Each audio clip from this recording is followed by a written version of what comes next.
Oh, il joue avec toi là, il joue avec toi. Ah, on parle tous les deux. Donc tu chies là où tu dors. Oui. Mais par contre, Ce que même les chiens ne font pas. Voilà. Et après, tu fais un truc à la Matrix, tu vois. Olivier, il a une patate, un grenade.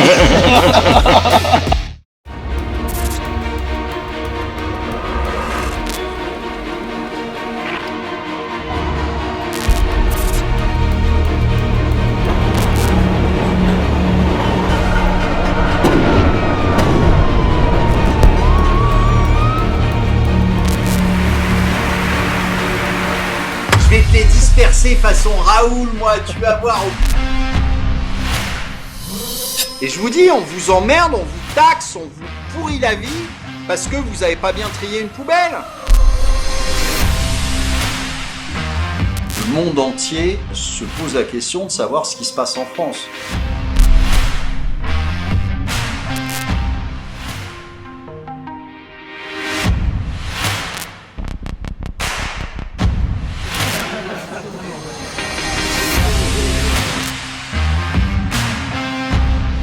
On vous demandera de mettre des préservatifs, alors sur la tête, bien évidemment.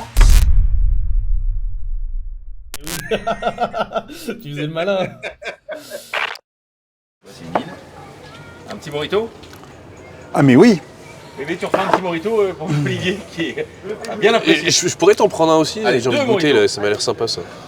Moi je conduis. Là, et- notre junior est Ah, encore mais- en formation là. Je suis le taxi normalement. Et en fait, ce qui s'est passé, ça a été la même chose avec le rouble. Le rouble, ils ont dit, on va les saigner, on va refuser de payer en rouble, etc. On va leur prendre leurs réserves de change, ce qu'ils ont fait. Et là, tu as les Russes qui sont malins et qui ont dit, d'accord, vous nous payez en rouble maintenant. Sauf que du rouble, tu n'en as pas à l'extérieur. Tu n'en trouves pas. Tu en as à l'intérieur de la Russie, mais tu n'en as pas à l'extérieur de la Russie. Donc ça veut dire quoi? Ça veut dire qu'en gros, si tu veux qu'ils achètent du rouble pour pouvoir te payer en rouble, mais ça veut dire qu'en fait, ils achètent de l'or pour pouvoir te le payer en rouble. Et donc le problème, c'est que si tu veux, de fait, ils ont indexé le rouble sur l'or. Et là, ils se font niquer. Hein? Mais pourquoi? Parce que c'est des crétins. Parce que c'est des crétins et parce qu'ils sont en face de mecs qui sont 10 fois plus intelligents qu'eux. Je pense qu'ils ont senti le coup venir aussi qu'ils allaient faire ça aussi. Pourquoi Poutine il fait ça? Pourquoi Poutine il fait ça? Parce qu'il a été poussé par les Américains et les Européens. Donc j'écoute RMC le matin quand je monte, là, pas longtemps, mais bon j'écoute assez pour entendre. J'écoute les grandes gueules en rediff là quand je descends au marché, et puis les infos en remontant parce que c'est du direct. Mais jamais à un moment ils ont envisagé que Poutine allait attaquer. C'était toujours un non, il monte ses muscles, il monte ses muscles. Et du jour au lendemain, pof. Même sur BFM, ils n'ont jamais dit. Le problème, si tu veux, c'est qu'on ne connaît pas les Russes. Poutine, moi j'ai parlé avec beaucoup de Russes, puisque quand j'étais chez RT, je parlais à beaucoup de Russes. Les Russes te disent Poutine, il bluffe jamais, il rigole jamais. Poutine, il te dit vous continuez à me casser les couilles, je vais envahir l'Ukraine, mais faut le croire parce que c'est ce qu'il va faire. Tu vois, donc faut pas. C'est pas comme Macron qui te dit un truc et puis le lendemain il dit le contraire. Si tu veux. Lui, Poutine, quand il dit quelque chose, c'est que c'est fait. Tu vois, donc c'est pas la peine d'aller jouer avec lui. On a vu avec Donc, les... et là, le résultat de ces conneries, c'est que aujourd'hui, tu as un euro qui est en train de s'écrouler, ce qui veut dire que tu vas te retrouver bien en dessous de la parité. Hein. Faut pas se faire d'illusions. Ça veut dire qu'on va choper une récession monstrueuse. Et que je souhaite bien du plaisir à tous ceux qui ont voté Macron. Je pense qu'ils vont s'en mordre les doigts dans pas longtemps. Ouais, parce qu'à la base, on doit affaiblir la Russie et les premiers à s'affaiblir, c'est nous. C'est les Européens. Et c'est lui qui a les clés. C'est ça hein, la vérité, c'est qu'on dit oh, ça va être invivable pour les Russes et tout, mais c'est nous. L'essence a augmenté, la bouffe ça a augmenté. Il a le robinet. Il a le robinet. Il a le robinet de l'énergie. Alors nous, on n'est pas trop, on n'est pas trop impliqués, enfin en tout cas directement, parce qu'on n'achète pas énormément d'énergie aux Russes. Ouais. Mais les Allemands, si les Russes coupent le robinet du gaz et du pétrole, aux Allemands, 3 jours. Au bout de 3 jours, ils ferment. Ils ferment toute leur industrie.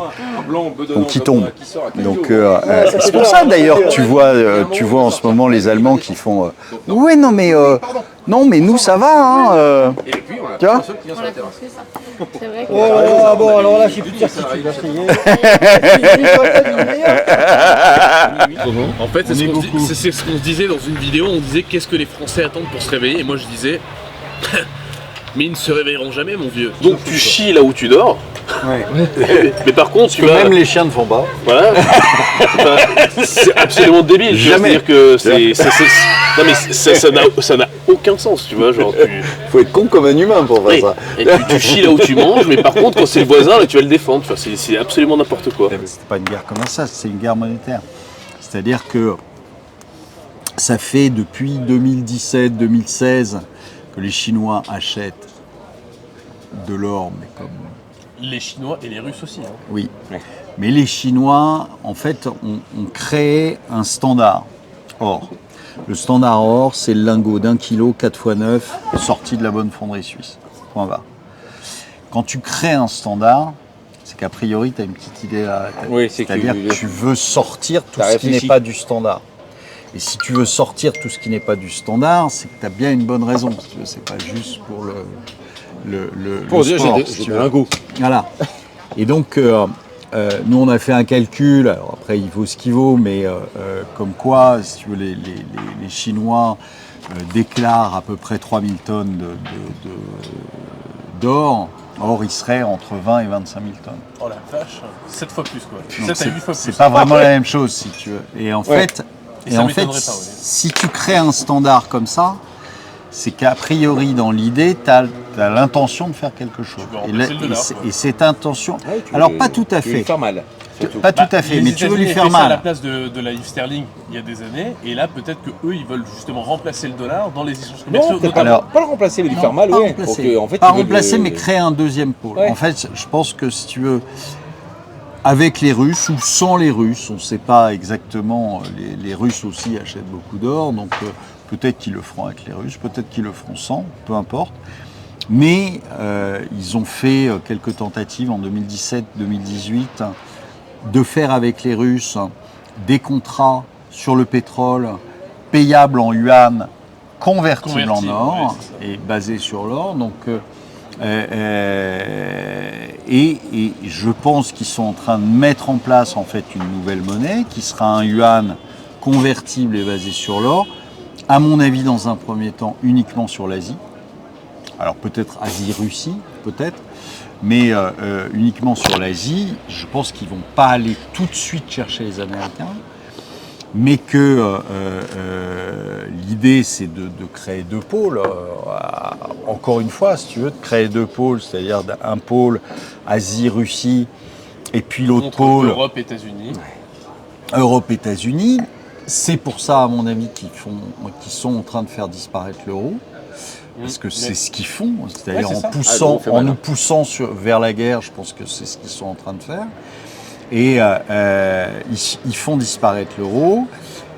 Mais c'est, pour moi, si tu veux, c'est le rebond du chat mort, quoi, tu vois. C'est-à-dire que les États-Unis sont en perte de vitesse, économiquement, monétairement, ils sont en perte de vitesse. Et à mon avis, ils essaient de tenir le plus longtemps possible, mais sachant que c'est fini, quoi. Ouais, tôt ou tard, ça va être. Tôt ou tard, on va en parler. Voilà, et que en général, quand même, quand tu les titilles sur leur monnaie, les Américains, malheureusement, ça se termine mal, ça se termine dans le sang, quoi. Ouais, donc, ils sont pas très contents. Ouais, je suis pas certain que ça se termine bien. Et là, je te dis, ce qu'ils sont en train de faire, on va se choper une récession monumentale, un truc dont on va se souvenir. Et avec un euro qui a de grandes chances d'éclater. Alors, est-ce qu'il éclatera par la sortie des pays du Sud, sachant qu'on est un pays du Sud? Est-ce qu'il éclatera par la sortie d'un pays du Sud, ou est-ce qu'il éclatera parce que les Allemands et les Hollandais vont dire, bah, vous savez quoi, hein, démerdez-vous, on a fini de jouer, ciao, allez, ciao. Et ce qui est tout à fait possible, parce que c'est ce que je disais ce matin sur Sud Radio. Les Allemands, les Hollandais, etc., c'est des mecs qui sont pragmatiques, si tu veux. pas des rêveurs, c'est pas des gens qui fantasment comme Macron, c'est des vrais pragmatiques. Qu'est-ce qu'ils font? Au bout d'un moment, tu vois, prennent une feuille blanche, tirent un trait au milieu, avantages, inconvénients. Ouais, si tu as les inconvénients qui dépassent les avantages, ça va être, vous savez quoi, on se bat. Tout, terminé. Et à ce moment-là, si tu veux, comme sur beaucoup de choses, on ne l'aura pas préparé, et ça ne sera pas quelque chose d'organisé, de contrôlé, etc., ça va nous péter à la gueule, et comme ça va nous péter à la gueule, ça va faire extrêmement mal, quoi, c'est tout. D'où l'intérêt de diversifier son euro et de le placer en or ou en franc suisse, quoi, par exemple, pour avoir de la stabilité. Ou en chose, en dollars, en ce que tu veux, mais surtout pas en euros. En roupie mauricienne, les mecs. Peut-être. C'est un grand point positif du Covid et de Macron, c'est que tu vois que tous ces gens-là, en fait, n'ont pas de colonne vertébrale. C'est des mollusques, quoi. C'est-à-dire, c'est des types qui sont à la recherche d'un poste. Le reste, ils n'en ont pas grand-chose à foutre. Le sujet de ce qu'on appelle le Rothschild Gate, c'était un sujet qu'on connaissait dès 2017, si tu veux. Moi, dès 2017, je fais une interview sur Thinkerview et je dis, écoutez, il y a deux solutions. Soit Macron, c'est le grouillot qui a amené les cafés, d'accord, et à ce moment-là, je veux bien qu'il soit payé 700 000 balles chez Rothschild. Soit il a fait l'opération, et s'il a fait l'opération, c'est 10 boules. C'est pas 700 000 balles. Il a déclaré combien de patrimoine déjà? 500 000.